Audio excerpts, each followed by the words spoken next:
Alrighty, this is Lily Wolf 1012, and I am finally, let me rephrase that, finally, after 2 months of being sick and 4 months of not getting shit done, here to present to you Chapter 4, Part 4, Chapter 8 of Sweet Insanity.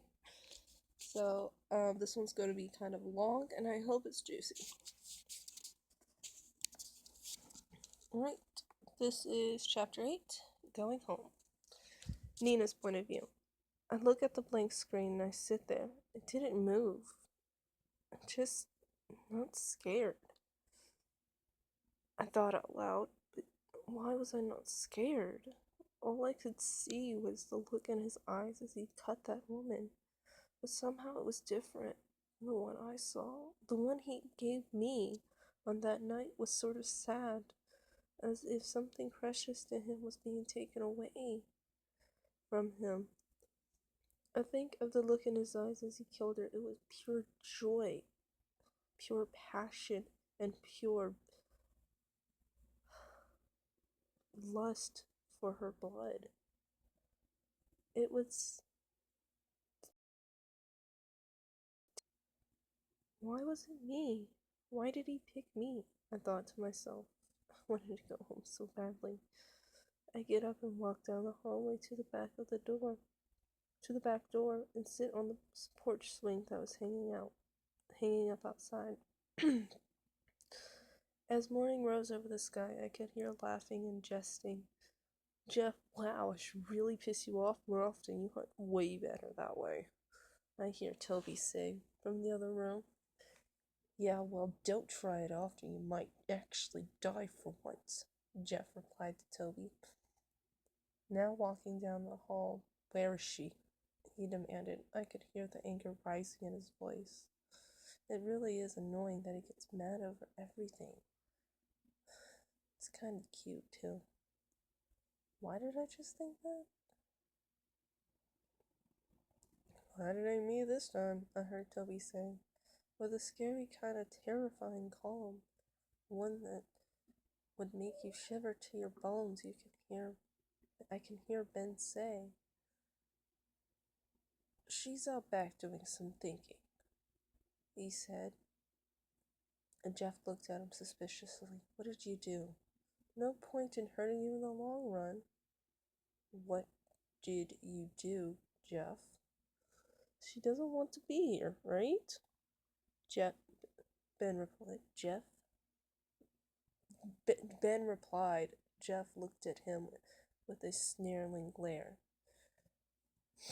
What do you mean, Ben? Jeff asked in a snarl. Jeff, she doesn't want to be here, right? She hates you and this place. I don't want you taking your heart too deep to her only for her to off herself in the end. Or did you forget the others? I don't know, Mary and Caitlin? So I let her watch the news, and she went outside to think, Ben answered. As I listened, I realized this was my way home. Ben gave me a way home. I wondered how deep his loyalty actually ran for Jeff. I think Mary and her father, how worried they must be. I've been here for 2 weeks now. I miss Mary so much. I'm going home. I can hear someone coming down the hall. Ben comes to the door. What's your choice, girl? Ben asked me. Jeff snapped at Ben. Her name is Nina. Ben, be nice. I chose not to butt in on Ben and Jeff's fight. I want to go home. I almost yelled out at no one in particular. It got so quiet for what feels like got so quiet for what feels like what was seconds but feels like hours. No, Jeff yelled. Okay, hold this, Ben said as he handed me a phone. He turned and looked at Jeff. Don't worry, when she's ready to come home, all she has to do is hit 1 and call, he said, as he pulled out his own that looked just like mine and pressed a button. And all I could see was the sky as I blacked out. I hear screaming and crying, trying to get up, only to find that my hands were bound by something. I start to move harder and faster, trying to wiggle my way out, not knowing what was happening. And then, of all the voices I hear the one voice I know all too well. Let me through. I'm the deputy's daughter. I know, girl. I can hear Mary scream. Mary, calm down a bit, I could hear David say. I will not calm down. It's Nina, Daddy. It's fucking Nina. I heard her scream to her father. I could hear her begging to her father before I blacked out again. When I start to come around, I can hear the sound of a heartbeat monitor, the sound of whispering as if the sound of whispering as if something was happening. I could hear the heartbeat monitor speed up and the whispers turn to screams. You should just let her die, one screamed. She's the whore of the devil, I could hear another scream. He forced her to, I hear Mary yell out. I could hear the fear in her voice and suddenly worry about her. I forced myself up, feeling the restraints that bound me down come undone. I ripped the wires out of my arm. For some reason I still can't see, but I don't care. I follow Mary's voice and I find her and pull her behind me. Mary, are you okay? I asked her. Yeah, I'm fine, Lacey, but wait, she started, but I turned to the constant Bastion. Get away from Mary, I screamed at them, and it was a very long, quiet moment. For some reason, it was like out of fear. Lacey, come with me. I could feel Mary pulling me, and I followed without question. She pulled me down the hallway and into a quiet room. Lacey, we need to talk, but first the doctor needs to look at you and see if there was any damages right then. What are you talking about, Mary? I asked her in a firm tone. Because I know Jeff wouldn't let anyone hurt me. Or was it that he wouldn't let anybody hurt me except him? Mary, why can't I see? I asked her. Oh, Daddy made me promise not to tell you. Dad said that he wanted to be the one to tell you when you get home. He didn't want to put too much stress on you while you're in the hospital. He might not let you go. It's been a month after all. Why can't I see her? Why can't I I'm sorry. Just then there was a knock at the door. Come in, Mary said. Good afternoon, miss, said a man. I feel like I know that voice, but I can't place it. How are you today? It was him. Is Slenderman. Very good. She moved on her own today. Will she ever see again, though? Mary asked. I don't know. Let's find out. Slenderman replied. He moved over to me. I slowly went to back away, only to feel his tentacle hold me, removing. Thinking to myself, why can't Mary see him? Why can't Mary see this monster? She's talking directly at him. He started to untie the cloth that was around my eyes, and as the room came into blurry view, I could slowly see the disguised slender man. It was as if only a select few could see him for what he really was. Child, can you see me? He asked in a stern, cold voice. I looked at him. Yes, very, very, very clearly. I saw. I replied. He gave me a smile. Well, I feel as if I could see his smile, not that he really had one. And he knew I saw what he really was. Okay, let's run a few last tests before you're free to leave, Slenderman replied. I gave him a dirty look and asked, will I ever be truly free from you? Some things are no escape from. Some things as old as time itself, and some things as young as fresh blood. He replied. Wasn't that ironic? I said with a chuckle. Child, lie down so we can run this last test before you leave for home. Where's home? Mary. At this point, Mary stood up, and she said, well, with us, of course. You think we're going to let you go?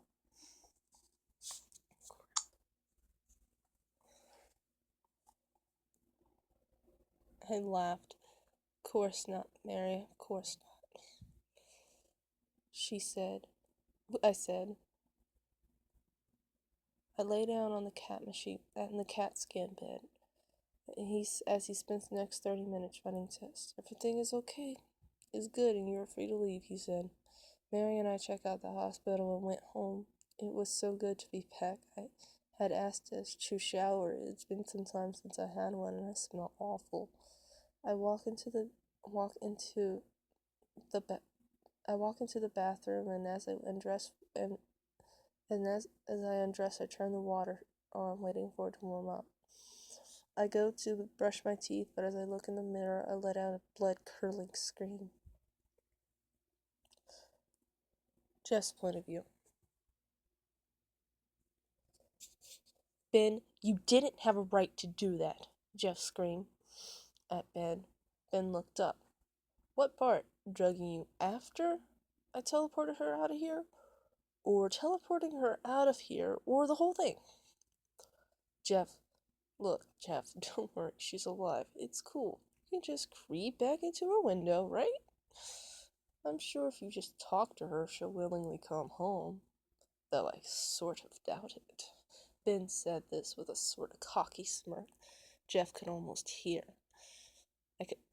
Sort of a cocky smirk I could almost hear. I glared at Ben. You know I can't do that, Ben, I replied with a sort of sad tone. Oh, really? Why is that, Jeff? Ben asked, starting to get a smart-ass tone. Ben, you're really going to make me say what I did to her? I asked Ben. He looked at me, raised his eyebrows. Well, go on, he said. For some reason, I didn't want to. I don't know why, though.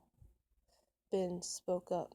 Didn't it feel good as her blood ran through your fingers as you sliced her skin open, slice by slice? Didn't it feel good to hear her screaming as you cut her eyes, almost taking them out of her sockets?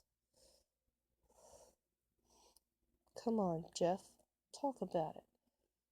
Tell us how it felt to slice hers open over and over again. Well, I don't want to. Why are you doing this to me? I screamed at Ben.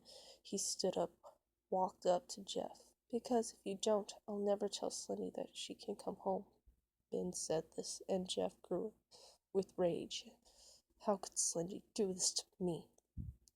Fine, who cares? I don't want her back any damn way. I had my fun, now I'm done, Jeff replied. Ben sort of let out a maniacal, evil-sounding giggle. Are you sure about that?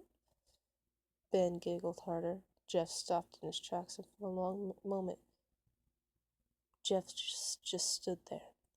Whatever, Ben. I'm going to kill, Jeff said as he walked out the door. Ben's point of view. I stood there with full knowledge of how my best friend of 17 years, Jeff, the killer, the infamous, notorious Jeff. Jeffrey Woods. It's been a long time since that day. Jeff really loved her. I hear the sound of what sounds like a whip cracking. What did he say, Ben? Slendy asked me. I turned around and looked at Slendy's face. Slendy, he won't accept that he wants her, though we all know this time is different than either Caitlin or Kelly. Because then, when they chose to go home, Jeff killed them, but Nina, he tortured her, slicing her skin in beautiful ways. The blood that oozed out of her was simply divine, but he let her live even though he tortured her. He couldn't kill her, so why won't he just say it? I, Jeff the Killer, let a woman I love live.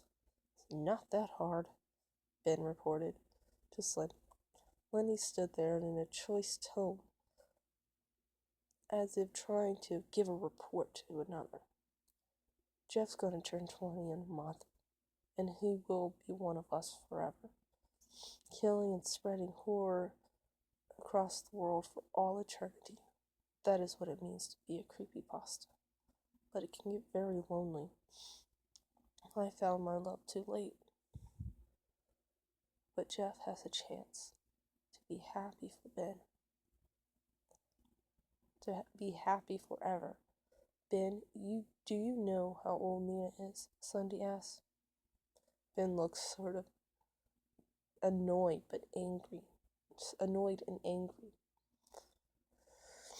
And with a bit of confusion, he asked, "No, but why? Does that even matter?" Ben replies, "Slendy answers, she's 16 years old as of yesterday. They have a chance to be happy, and that's all I want for my children, no matter how many people they kill."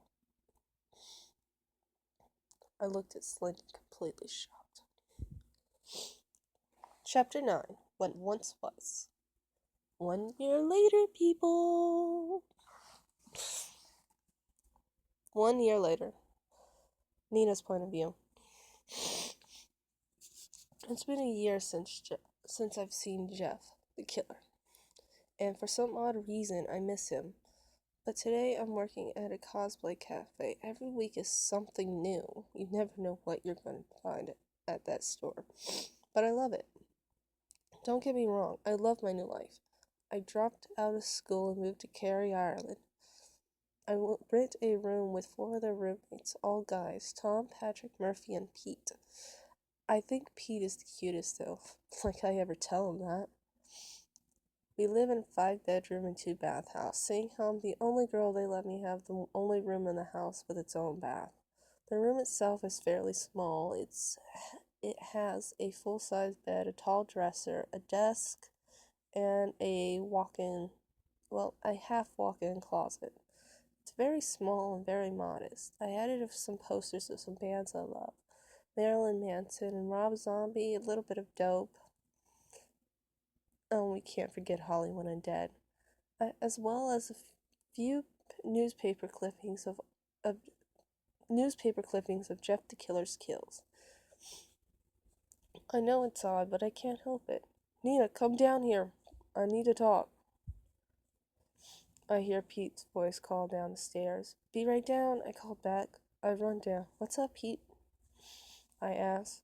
I was hoping you'd go to the store with me. I want to make sure you pick out dinner, too," he said to me.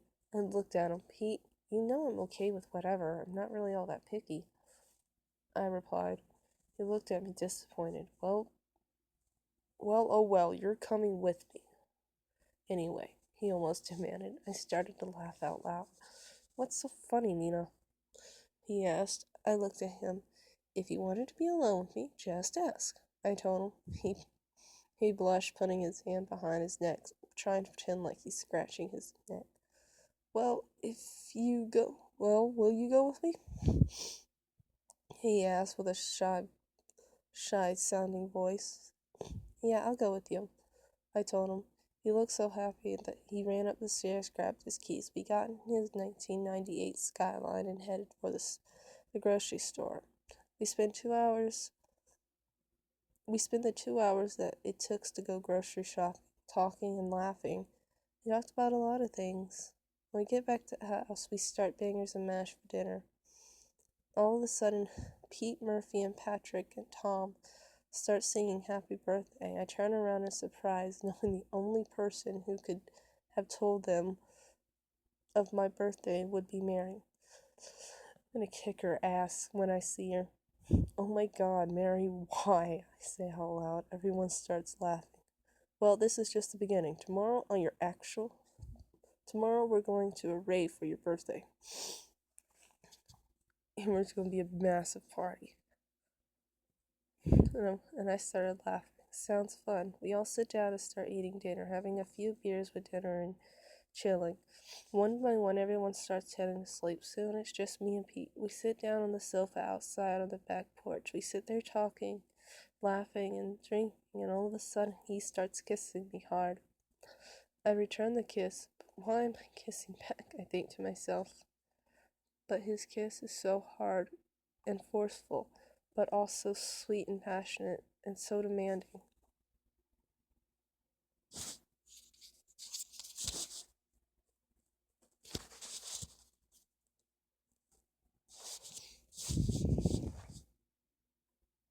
Sorry, I lost my place. I want more, so I wrap my arms around his neck. Not sure why I'm letting him kiss me. So it's so odd, and it's so odd how wrong it feels. He blushes me.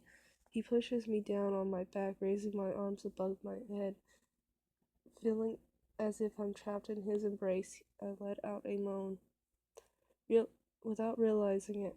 How good it feels to be trapped like this. Then a wave of guilt washes over me. I pull back and look at him, and his slightly pale face looks back. His green eyes and long shoulder-length hair makes him so sexy. You okay? Pete asked. I looked at him, and for some reason I think of Jeff. I am the I am not with anyone. I'm definitely not with Jeff. I haven't even heard. He hasn't even bothered me for the last year. It doesn't. So why does it matter? It doesn't. So I'm going to let this play out. I really don't mind, and I always thought Pete was cute anyway. I smiled and looked at him again. Yeah, can't be better, I replied. He gave a small devilish grin. I bet you I can't make it better. He almost giggled with a devilish tone in his voice. I looked up at him. How's that? He let he let me go and took off his shirt, throwing it aside. I never realized how ripped he was before. It's so sexy. His six-pack and large arms, but was that perfect in-between size. He threw back he threw his head back and walked into the house and came back out with a blanket. He grabbed my hand. Come on, he demanded. The sound of his deep voice telling me what to do sent me into a frenzy. It kind of feels weird, still a little guilty, but I don't know why. So I put it in the back of my mind, and I held his hand and followed him. He took us back to the back side of the house and laid out the blanket. He turned and wrapped his arms around my waist and started kissing me hard. I let him take control of me, and when he pulls back and looks at my face, what's wrong? He asked. I looked at him, feeling myself blush. Well, it's odd, I replied. Tell me, he said in a demanding, calm voice that made me squirm on his body. I tried to fight it, but it felt so good when he demanded like that. I think he notices because he lifted my head and looked me in the eyes. Now tell me. I have to know now, he demanded of me, and when he spoke to me like that, if he wasn't holding me, I would have fallen to my knees at his tone. Well, it is strange. Well, it is strange. I haven't ever had sex before, but when you started demanding me and holding my arms back like that, it makes me feel great. I really like it. I answered, and he chuckled and started kissing me and pulling me closer to him, kissing me hard, and then pulled away, pushing me on the blanket standing over me. I looked at him and bite my lip. He gets on top of me, holding my hands over my head, and starts sucking on my neck. I started moaning in joy, trying not to be too loud. He bolts back and says there's no need to be quiet. Everyone in the house is passed out drunk. And there isn't a house for at least 4 miles.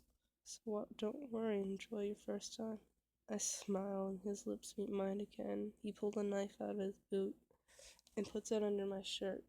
I could feel the cold metal rising inch by inch as he climbs up my shirt. He puts it under my bra and lays it against my breast. It felt so good I couldn't help it. I let out a moan and I raked my nails down his back. He seemed to like it a lot because he let out a groan and took the knife and pulled it up, cutting my shirt in half and my bra open. My bare breast lay open, and he bring the knife down right next to my head, sticking it in the ground. Not you now, you really shouldn't have done that, he said. He liked it, I could tell, I replied. I did, but it's your first time and I'm fighting to be nice here, he said, and I pulled him down before I kissed him. I whispered, well done. I start kissing him and our tongues meet. I take my nails and placed them in position on the top of his back. If you do that, he started, and I raked my nails all the way down to the bottom of the back. He lifted his head and groaned. He smashed his head around one of my breasts, sucking it hard and biting it rough, but it was so sweet and soft. I almost screamed at how good it feels. I lifted my body, pressing myself up against him. I could feel how hard he is. He sides his hand down my body, unbuttoning my jeans. He takes his other hand, grabbing my wrist and pinning them down. He pulls my pants off, leaving my lacy blue boy shirt and panties on. He strokes my arms and gets down to my sides and rakes his nails down my body. He looks up. Those are some sexy panties, he says, spreading my legs and kissing again. I moan as he kisses me. I grabbed his hair and started pulling it, almost screaming as he kisses harder. You okay? You ready? He asked. Yes, I whispered, as he took off his belt, tying my hands above my head, using the knife from earlier as a spike to hold me down. He pulled out a knife from his other boot and places it under my panties, sending me almost screaming at the feel of the cold blade upon me. He started smiling at my squirming body. My body keeps urging him on. He pulls down his pants and showing himself. I can't help but smile as he lifts my leg around him. He takes out his knife and cuts the panties off. Jeff's point of view. I have never been so pissed off in my life. I was planning on kidnapping her tomorrow for her birthday. He would think she would be still mine.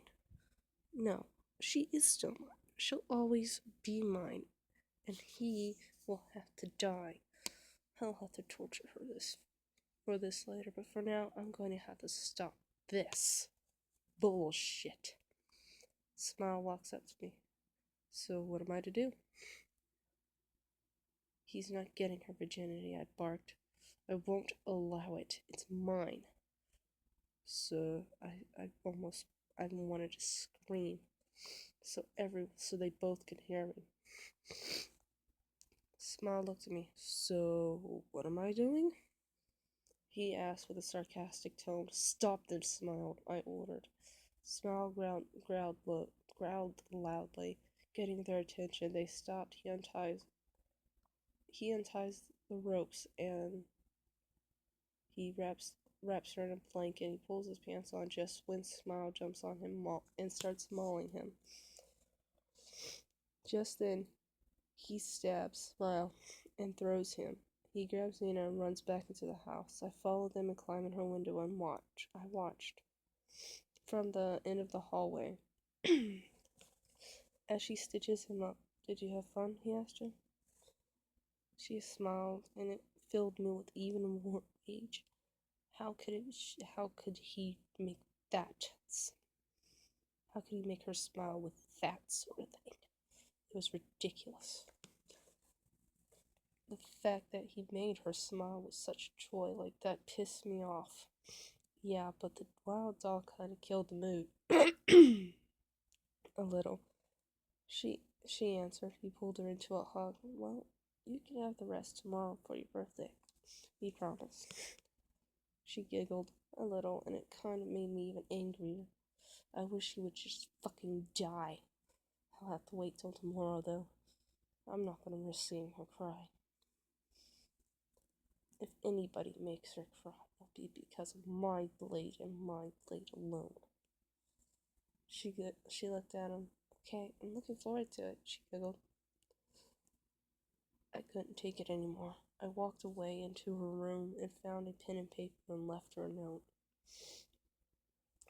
It's scary at how good it felt. I start pulling off his shirt and he stops me. Keep it. Besides, I don't want any of the others seeing what's my body, he replied. The way he said that set me off again. Go to bed. You have to get some sleep you need to get some sleep for tomorrow. He said as he grabbed my hand and started walking up the stairs. Good night, baby, he says, standing in front of my door. Baby? What do you mean by that? I asked. He smiles and says, if you think I'm not laying claim to you after that? You're dumb. He grabs my ass, pulling me into a hug. I giggle a little. He opens my door. Now go before I can't stop, he said. I walked into the room and closed the door. I take off Pete's shirt and I put it aside. I start to pull back the covers when I see it. A small white sheet of paper. It's a note. I pick it up and read, Are you still mine? Sorry, let me reread that. You are still mine. And then I realized it was from Jeff. I almost start to panic and I put two and two together. That dog, it was Jeff's. Alright, that's the end of this one. Sorry it was so long, but I figured if you guys waited long enough, I might as well give you a good show. So, this is Lily Wolf, and I will have part 5 when I write it. Toodles!